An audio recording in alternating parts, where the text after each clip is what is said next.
No one expected a human to survive the ice reach. No one expected him to protect anyone there. And no one expected what arrived the next morning. The planet was named Varkesh Minor, a frozen border world, low gravity, violent winds, sudden blizzards that killed without warning. Even dragon warriors avoided its surface. The dragon guard of Aguacate were elite, scaled titans bred for war, fire lungs, combat wings, adaptive bone armor. But fire meant nothing in a whiteout that stripped heat faster than flame could replace it. 14 dragon warriors were stranded.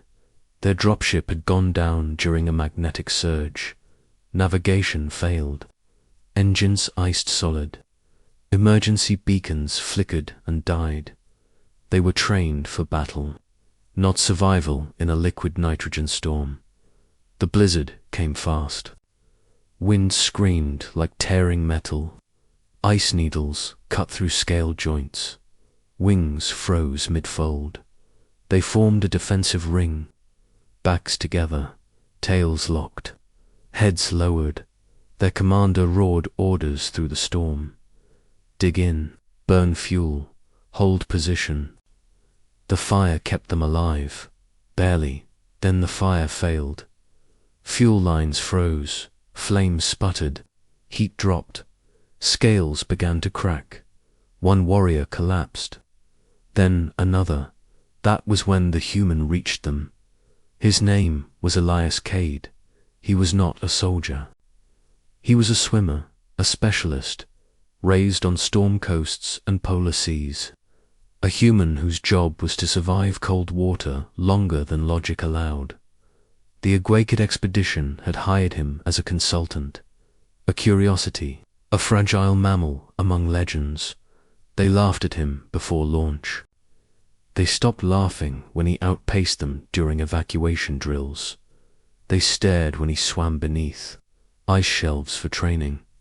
They fell silent when he came back breathing slow and calm. Still, they never thought they would need him, not like this. Elias had been scouting ice formations when the storm hit. He felt it before the alarms. Pressure change, wind shift, the cold biting deeper than normal. He turned back immediately. He followed instinct and terrain. That was how he found them. 14 massive shapes, half buried, steam freezing around them. One dragon lifted its head and growled, "Go away. You will die." Elias did not stop. He ran into the wind. His suit was not armored, not heated like theirs, but it was layered, flexible, built for immersion. He reached them as one warrior collapsed fully. The commander snarled, "Human, leave, Elias." Shook his head, no. He knelt in the snow. Then he did something none of them understood. He lay down. He pressed his body against the fallen dragon, chest to chest, scale to fabric. The dragon roared in shock. Elias shouted over the wind, "Heat transfer. We share." The commander stared. That was madness. Humans froze faster than dragons. Elias wrapped his arms around the warrior. He pulled himself tight. Then he began to breathe slowly, deep, measured, controlled. The dragon felt it. Warmth, not fire, not flame. Something steady, something alive. The fallen warrior stopped shaking. The commander stepped. "Closer, what are you?" Elias did not answer. He was already moving. He crawled from dragon to dragon. He placed himself between them, against them, under wings, along neck ridges.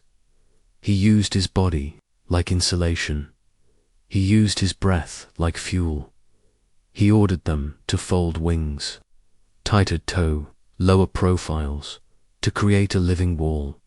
They obeyed because something impossible was happening. The human was not freezing. His skin was red. His breath fogged hard, but his movements stayed precise. He used the storm. He angled his body to block wind. He used snowdrift buildup to seal gaps. He had done this before, in oceans, in storms, in places where panic killed faster than cold. Hours passed. The blizzards screamed. Sensors froze completely. 2 dragons lost consciousness. Elias stayed awake. He slapped scaled cheeks. He shouted names. He forced breathing rhythms. When his own hands went numb, he used his forearms. When his voice failed, he used pressure. When his vision blurred, he leaned harder. At some point, he began to sing, low, rhythmic, human. The dragons did not understand the words, but they felt the pattern. Heartbeats slowed, breathing synced. The storm did not care. It tried to kill them anyway. When dawn came, it did not arrive with light. It arrived with silence. The wind died. Snow fell gently. The blizzard passed. 14 dragon warriors were alive. Barely Elias collapsed the moment it was over. He fell into the snow, unconscious. Pulse weak but steady. The commander knelt beside him. A massive claw hovered, then gently brushed snow from the human face. He spoke quietly. "You saved us." Rescue arrived 3 hours later. Aguacate command had lost the signal, but followed. Debris vectors. They found the dragons alive. They found the human nearly dead. Medical teams worked fast. Core rewarming, fluid injection, neural stimulation. Elias survived. He woke to metal walls and soft light. A dragon commander stood at his bedside. 14 warriors stood behind him. All alive. All watching. The commander bowed. A full warrior bow in Aguacate culture that was never done to non-dragons. You shielded us with your body. You shared your heat. You denied death.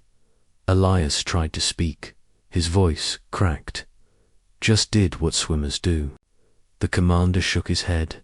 No, you did what warriors do. The story spread across the fleet, across the empire, a human, unarmed, shielding dragons from a killing storm. Dragon society valued strength, fire, conquest.